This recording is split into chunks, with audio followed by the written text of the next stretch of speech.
Happy Monday. Welcome back. Here we go. Oh. Kind of all over the place this morning. So Mhm. I honestly, I don't even really know where to start because we can't decide what we want to talk about. So my brilliant idea was just sit down and talk. Which means I'm going to be all over the place. I So feel like it might work. beware. So Okay. I know where I want to Oh my start. God. I All got Are you almost done? You're very I distracted. don't know. I know. Sorry. Okay. Okay. I got a message the other day from Oh yeah, this is fun. a past employee of ours who moved. I think she moved to Florida.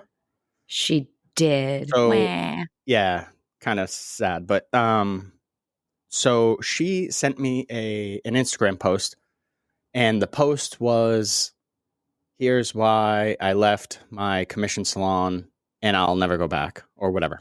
And it Mhm. listed these 5 things, and it was like, the owner makes me clean, like for 2 hours before I can go grab a coffee, which I would never do that. I would be like, go grab your coffee, grab me one. You know, it was about dress codes. It was about keeping people, making them sit there all day. And so anyways, this person messaged and they were like, thanks for not making us do that stuff or never making us feel that way. It's appreciated. And I wanted to start with talking about that at some point on the podcast because there's a lot going on there. So first of all, it's a Yeah. compliment. I'll take it as a compliment, and that's great. Mhm. Right? But Yeah. why are people so shocked that there are bad business owners out there? Honest I question. don't know. Because so this always comes back to this like weird debate where it's like, I don't know if it's a debate. I don't see it nearly as much, but it's like rental versus commission. There are Well, people bad. always want to have like a evil something going on. Yeah, there yeah. too, You right? have to have an enemy, right?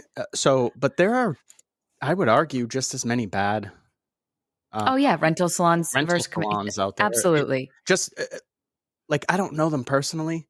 I probably A do. shit ass owner is a shit ass owner, no matter what type of structure their business is. Whatever the pay structure is, and it's all Yeah. that's really all that is. Like Yeah. it's you are still under the roof of somebody that's a jerk. So Right. if that's you, if Not you're gonna listening change. and you're like, yeah, my commission salon owner, it's not that they're a bad commission salon owner, it's they're a bad owner. They're just a bad owner. Anything. Period. Yeah. Yeah. Probably They kick should their not be dog. owning a business. They probably kick their dog and hit kittens. Stop They it. probably do. You can't say they don't because they're bad. I can't say either way. I'd say I hope they don't. Anyways, so the next part of that was, as an employee, if that's happening to you, if you're like, yeah, I don't want all this stuff, leave. Like, isn't it, at what point is it on the employee a little bit? Like, so when you realize, and it might take a while because I do know I've been around business owners and people that are very good at getting you to think that it's everyone else, Mhm. you know, and they just are really good at treating people like shit. Mhm. So I get that it might take a while, but once you do realize, like how long, like what would you? I was going to say that's the magic point. I think once you realize, whoa, this isn't for me, or I'm not enjoying it, or whatever your feelings are, is the point where now you have to start to take action for your decisions, which your decisions are either to stay, that is a decision, or to start searching out a better place for you to do your craft. Both are decisions. And you could say, like, well, it's not really my decision to stay because, like, there's nothing else out there. Well, you haven't looked or you haven't stepped outside of it. So you are deciding to stay. Well, if you're in the area, I don't know how much space we have at the moment, but reach out to us because I just told you that compliment we got. And it's all the things that people think that Yeah. they have only one avenue. Like people think like the only way I can get these things in the hair industry is if I booth rent. And that's just absurd. There's no one Right. like there's no one size fits all. Like for a lot of people out there, it's like if you have someone that genuinely doesn't like being around other people and just wants to have one-on-one, like that might be a perfect situation for somebody to rent maybe like a studio somewhere and have their own room where they can do their own thing. But the other thing is, and I've talked about this recently, is I think a lot of stylists do think like it's easy to think the grass is greener on the other side, right? So I'm not happy here, so I must have to change everything. And I'll say to sometimes, like, if you really love doing hair and you want to be creative and you want to focus on hair, owning a business is probably not for you at this moment, because you can't own a business and do that well and do the hair. And I'm sure some of you might see stylists that went out and did that, and they're struggling with trying to be the best owner, trying to do hair and be the best stylist. And all of these things are just like collapsing because it's not easy to do everything well, or not really even possible to do everything well. You just can't. Some stuff's going to shine and some's not going to. I think 100%. I coach people when they tell me they're not happy. And my first always a piece of advice is to step outside of that salon that you're in, no matter what the pay structure is. I don't care if they're booth rental or commission. Go get a service at another salon. Go sit at some other salons, not just one. I usually say pick a few, get a blow dry, and look around and see what's going on in there.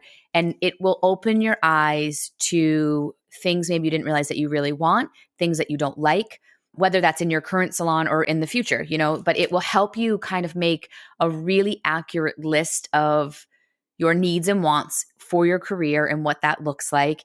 And then it will help navigate sort of like what that next step should be.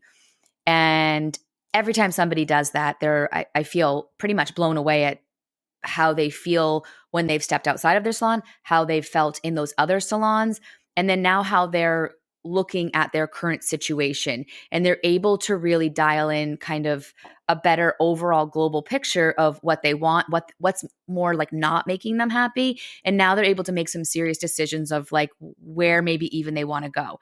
And I'll always say, beware of the social media smoke and mirror, right? Because it's very easy, and it's a company's job to make their business look amazing from a social media standpoint. If they're not even doing that, then I would probably not pick that salon.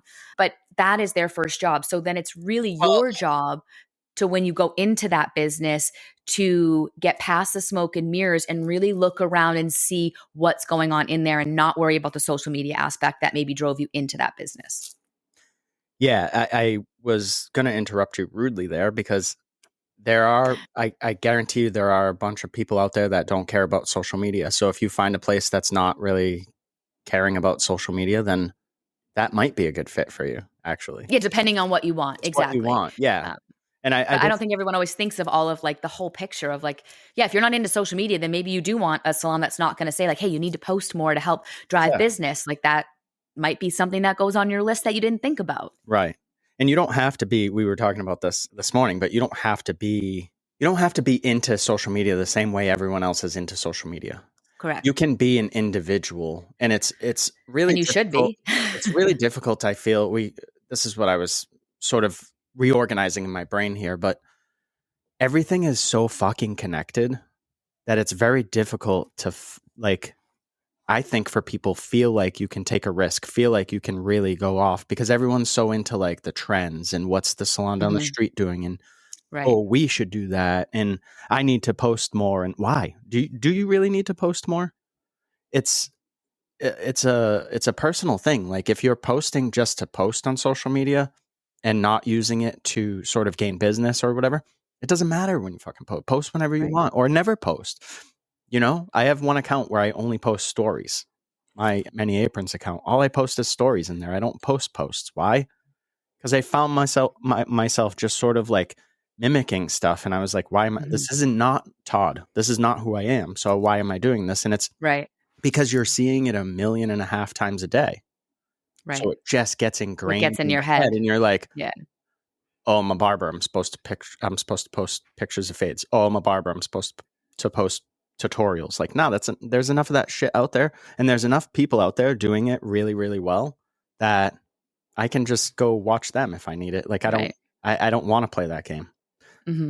So yeah, it's definitely about figuring out what you want first, and that starts usually with some sort of emotion, right, or a feeling. Like I want to be. When we built out our current salon, a big part of it was, what do you want to feel? I want to feel happy when I go to work every day.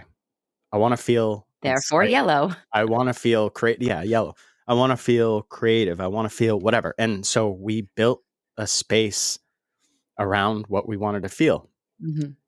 As an employee, You have to pick. You're not going to go out and build a space. Okay. So just go out and try to find, those like minded people. I do have a quick story about I was on a call with somebody that we mentor recently, and she went to a salon and had a service and was completely let down.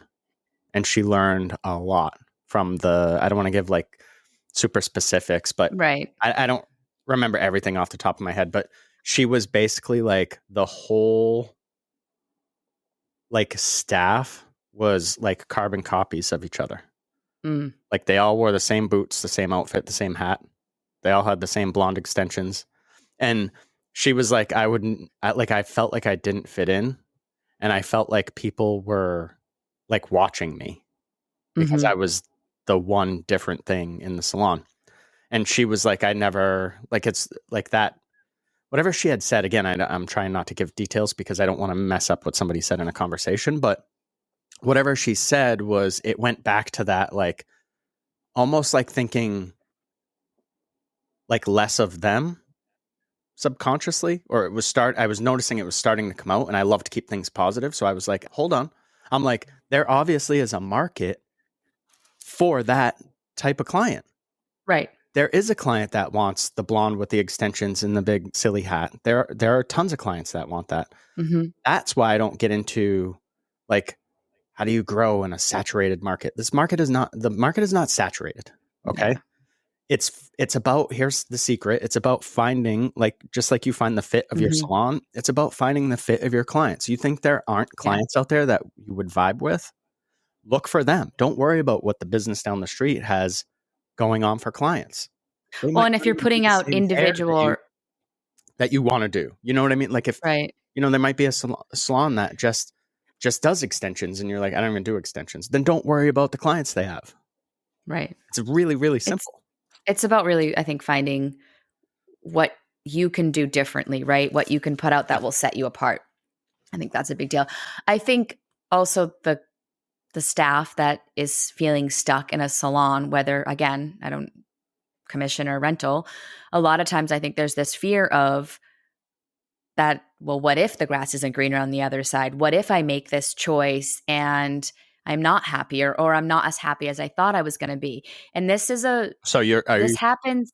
Oh, God. are you saying almost that this person could realize it's them? No, I wasn't even going to go there. I Oh, was going okay. to Okay. say, Bring that up. yeah, yeah, obviously that can be something too, but no, I think that it is easy to get caught up in where like, you're like, this is going to be a great fit for me. And then you get in there, and this has happened to me before. I picked a salon. I went in there. I was there for, I think, a month or two. And I'm like, this was a horrible decision. I don't fit this culture at all, nor does it fit me. But it was ingrained in my brain that like you can't keep salon hopping. If you salon hop and all over the place, like it doesn't look professional. Your clients will never follow you. You'll never have a strong clientele. So I'm like, all right, I have to stick this out. And really, you don't, because there are so many goddamn salons out there. There is a salon for you, whether it is commission or rental. There's a salon that you will feel completely connected to. The culture is there and it makes you super happy, which makes you do better work. But that might mean you are going to be a salon hopper. And there's nothing wrong with that. And I think I talk to people a lot of times like, well, my parents say, or my teacher said at school, fuck them. This career is not theirs, it's yours. So if you did leave somewhere because you're trying to better yourself in a better environment, and you get in there and it is smoke and mirrors and it's not what you expected or it's not what they promised, find another one. Find the one that fits you right so you can continue to do your career. To what you're saying, Todd, I have seen some salon hoppers that it is not, they're not in search of the right place. They are the problem. And they have to realize that it's on them and not on every other salon. And they're not like, they've got to fix their own kind of path of themselves. Yeah, their mindset. So their mindset is staying still, just like somebody that mentally sort of understands that they want a change but doesn't do anything is just going to stay Mhm. there. And so you're not, if you're not going to make any sort of change, nothing's going to change.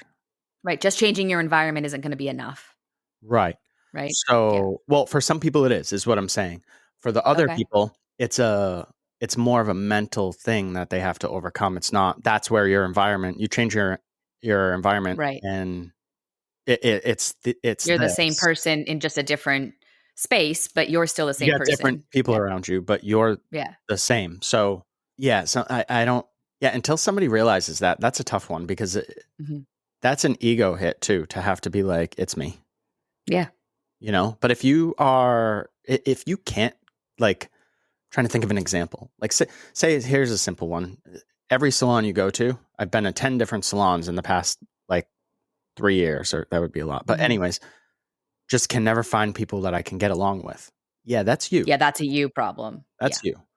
Or like, I've tried 5 different salons this year and I hate all their rules. Okay, that's you.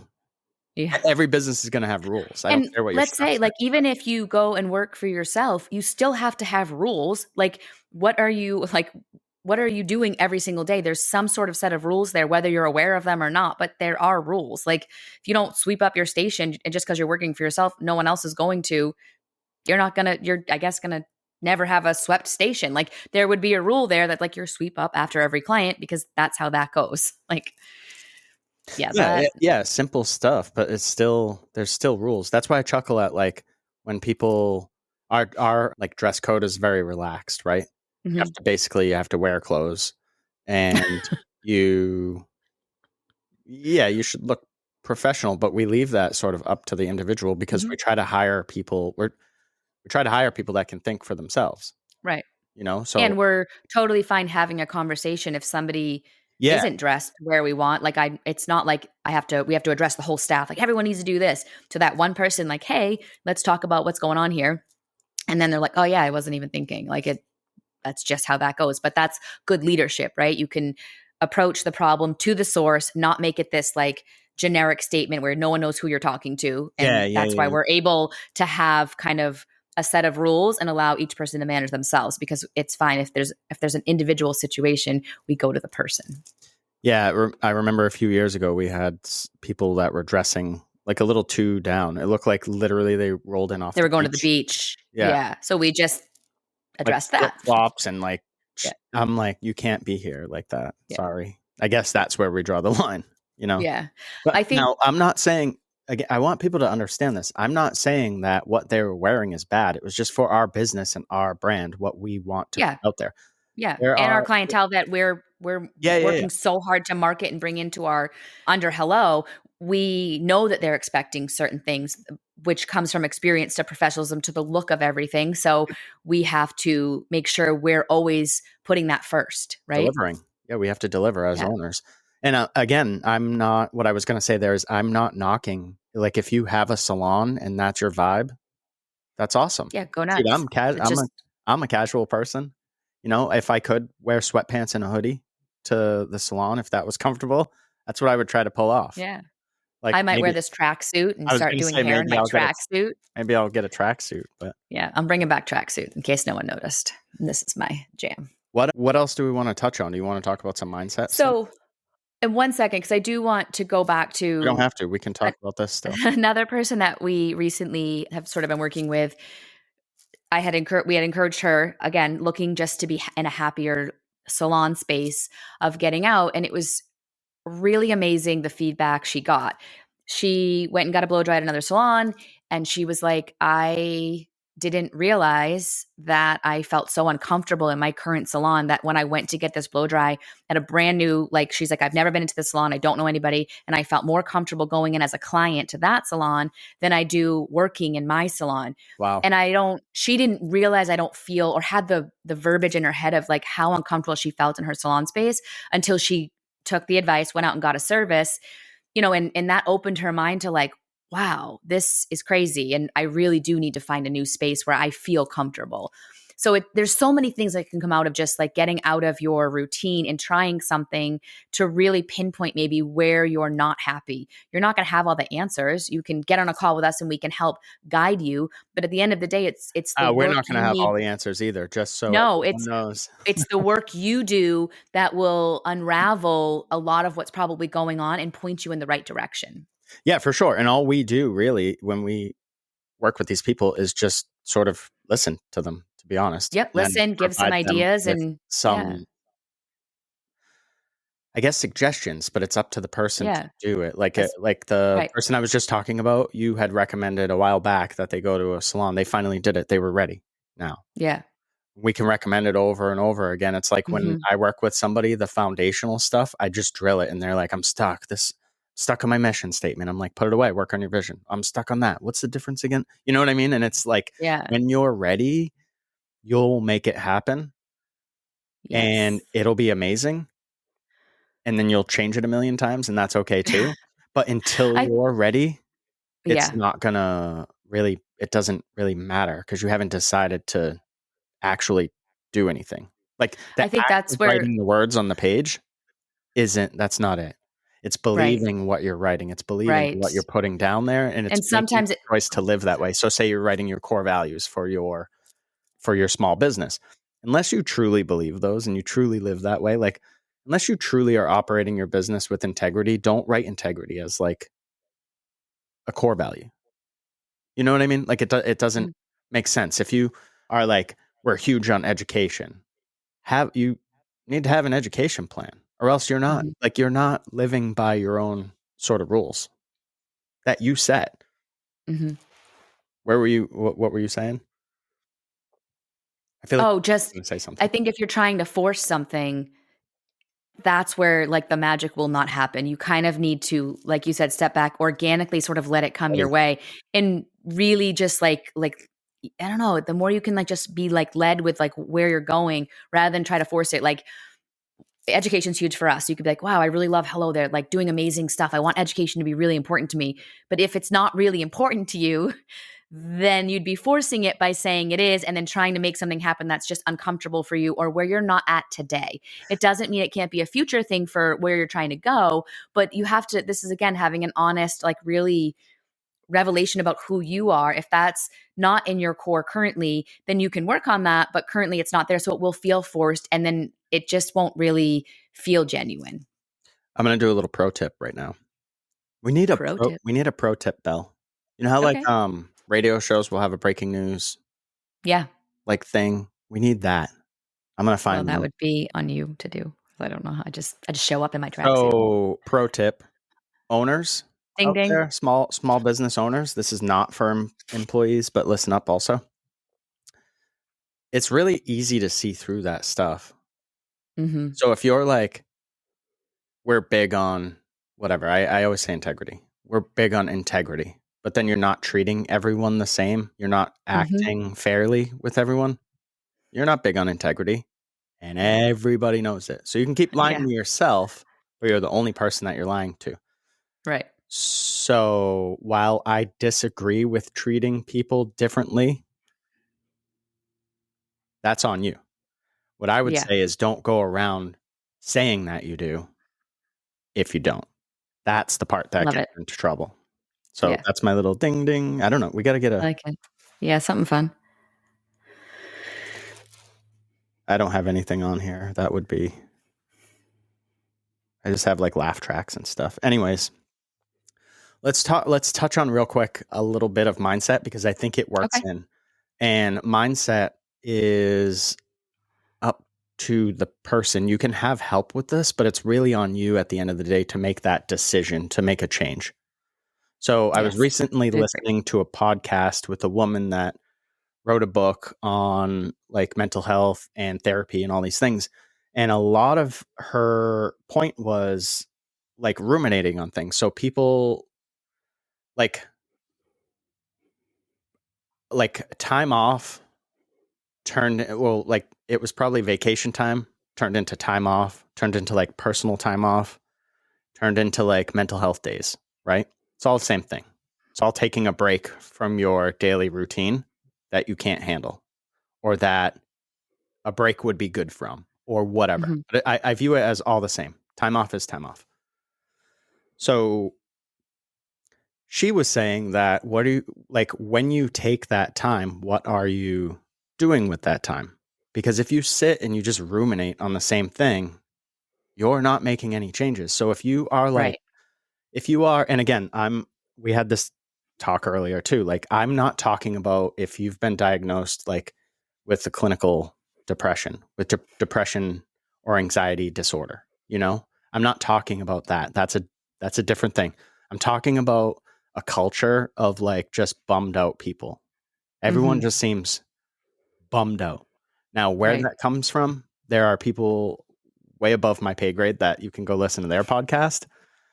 I don't know if it's generational. I don't know if it's the dealing with the ramifications of like lockdowns and things like years later. Like, I don't know where this Yeah. general feel of like bummed outness. It could Mhm. be that our country is a joke. It could be all these things. Like, who knows, right? But again, you can go listen to a political show if you want those opinions. And So, with this bummed out, these people are not able to, like, like, have a do their day. daily activities. Yeah, Yes, it's like they're so bummed out that they're like, "I can't make it to work. I can't do the things that I would normally do." They're not able to, like, push through that, right? They're so bummed out that they're, correct, like, kinda just stuck, correct. and they're sitting in a bummed out headspace. Just put it Yes, that way. and that's my point. So if you want to change something, just like we talked about earlier, you have to change something. Mhm. So, for example, if you're like, oh, I'm bummed out, or if you're like, oh, I'm depressed, right? Because that's what people are going to say. They're never going to be like, Yeah. I'm just a little bummed out today. Like it's Mhm. cloudy. I probably should take vitamin D. Anyway, I digress. If you're going to go home and just sit in bed, you're not changing anything. Yeah, you're just gonna keep getting more bummed out. Yeah, because you're choosing to stay in that headspace. So that like Yeah. mental health day that you took off didn't do jack shit for you. I always say if you're gonna take that mental health day, do something with it and make it Yeah, go to worth the it. beach, So, yep, take a walk, go in get the out of your woods. space, go do something, Yeah. move your body, drink some water. Like, that will get you through that mental health day, get you ways to get past them more often, and honestly, get you feeling better. Like, you took the day to, like, maybe have that reset, and you're able to truly reset, not just sit in doom and gloom, right? You're trying to move through it, or you're, like you said, go to the beach and just take in the beautiful surroundings and maybe sit in your headspace, but in somewhere else that's like a great place to be. When I had my podcast for the gym way Mhm. back in the day, I had Way back. a woman come to my gym that was, I think, a psychologist or whatever. I'm probably way wrong. And I was like, one day after class, she was visiting, so she was here for like a week or two. One day after class, we were just talking, and I was like, "Hey, I have this podcast. I think it would be really cool if you came on." And she came on, and we had an excellent conversation. But she was talking about just mental health and how in much of an improvement something like just going to the gym can be. So, like, Mhm. you are having that bummed out day where you're depressed or you feel depressed or whatever. I'm just bummed out today. I can't do anything. Is exactly when you should do something. And you're right. Yes. Maybe it isn't So go to work important. because if you can't give energy to your Right. clients and your coworkers, then yeah, you probably should take the day. Yep. But if you want to have a reset and come back feeling good and not coming back Mhm. being like, I think I'm ready, but come back Right. like, let's fucking do this. Those are two different things. Yeah. So, and we had, I wish I had saved those podcasts, but I didn't. And those are coping skills that are necessary for life. Like, you're Yeah, going to have those days, you have to learn what works for you to get through them. and if you don't change anything, it's not gonna change. That's the whole yeah, Yeah. that was my whole, like, point, you know? But she would say that she noticed in, like, teens and stuff, high school age, that she was dealing with, like, join the basketball team, Mhm. join the wrestling team, like, do something. And Right. those kids, by just changing something like that, always were, like, less bummed out. Are you Yeah. gonna have days where you're bummed out or you feel depressed or you feel anxious Totally. or whatever? Yeah. Yeah, Mhm. I used to have I don't know if I still have anxiety, like, I was diagnosed with the anxiety, that diagnosed kind, right? And so, I didn't wanna live in that world, so I was like, "I have to figure out coping mechanisms." I didn't want medications, I don't want your fucking Right. pills. Now, if you're on medication, great, good for you. You do you. Probably have a conversation with your doctor or health provider or whatever. Try to get off because those things are not good for you, right? Again, you can go to a medical show and listen about why, but it's just my 2 cents. I was on them. I know how I felt. It was not good. I got off them against the advice of the healthcare provider, stopped seeing that person because they wanted me on drugs. And I was like, I don't Mhm. want to be on these. And I was like, wow, if I just like move more, like even so at Mhm. that point, I was training people and coaching and doing fitness and stuff. So I was like, I'm already going to the gym. Maybe you need an extra day. Right. here and there. And so by doing that stuff, or maybe you need to get out of the gym and move your body in a Right. different way, like play a sport or whatever. Like if you find a hobby or something, what was the other thing I was saying? Like if so, like with anxiety, and again, I'm not talking about clinical, but I'm talking about like you have like this anxiousness to you. I Yeah, we were talking find about being more creative and that nope. kind of thing. Oh. So in a second. So with anxiety, I find that when you move, like that alleviates a lot for me. Mhm. With I was or listening to somebody talk about depression, and they said that was creativity. So like if you're feeling Oh, depressed or you're yep, feeling down or bummed out, go create something. Go do art gotcha. or find a hobby that like I don't know, do pottery or some shit. Like but by like focusing on something like positive, you're getting your head out of that mind, Right. that sort of space where you're just like, what was me? You know, like Eeyore. Yeah. Yep. Yeah, when I had really bad anxiety when I closed or left my first salon, I don't even the demise of my first salon, Demise. by choice, demise by choice. Dun.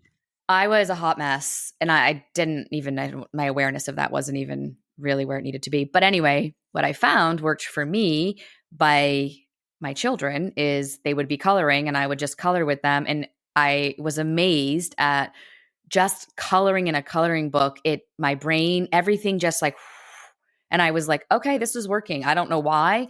And I don't care. I just knew that at that point, everything I was feeling that was really putting me very uncomfortable, the coloring worked. So again, you just never know what's going to work for you. For me, at that point, it was coloring. I go back to writing sometimes where I sit down and I'm like, just write. And that is Mhm. a way to get your thoughts and ideas because you can write Yeah. about how you're feeling too. No one ever has to read it, but it's just doing something to get your brain, Yeah. um, get things out of your head, I guess, or Mhm. to get your brain to focus on something different. Like for me, it's focusing on the task of writing. It's not even the writing. It's not Right. what I wrote. It's that I Yeah. wrote. That's a t-shirt right there. Anyways, um, Nice. yeah, I feel like you were a little Gary V today. Me? Yeah, you're like, "Fuck your parents, not their career." You're like, Oh. yeah. I think a lot of people do still seek their parents' approval and don't That's make cool. certain decisions that they think will make them happy because their That's parents cool. will think it was a bad choice and then they feel guilty about it. And at some point, you have to grow up and realize like you're not here to serve your parents. Maybe you are, I don't know. But for the most part, if you start doing things that make you happy, your parents, if they're good people, will be happy for you. They want to see you happy. So you think you're going to disappoint them, but they just really want you to do the best for you. So somewhere in there, you have to start taking accountability for your life and stop trying to make everyone else happy.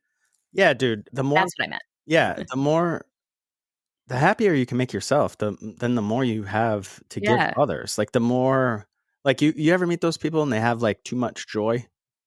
They're out there spreading joy, whether you like it or not. They walk in the room and you're like, "Ah, shit, now we have to have a good time because this person's here." Glitter. Someday it's too much. Some days it's too much. You know, that person walks in, you're like, "I don't have this in me right now." Yeah. But that person, it Yep. doesn't matter. They're like, they're super happy.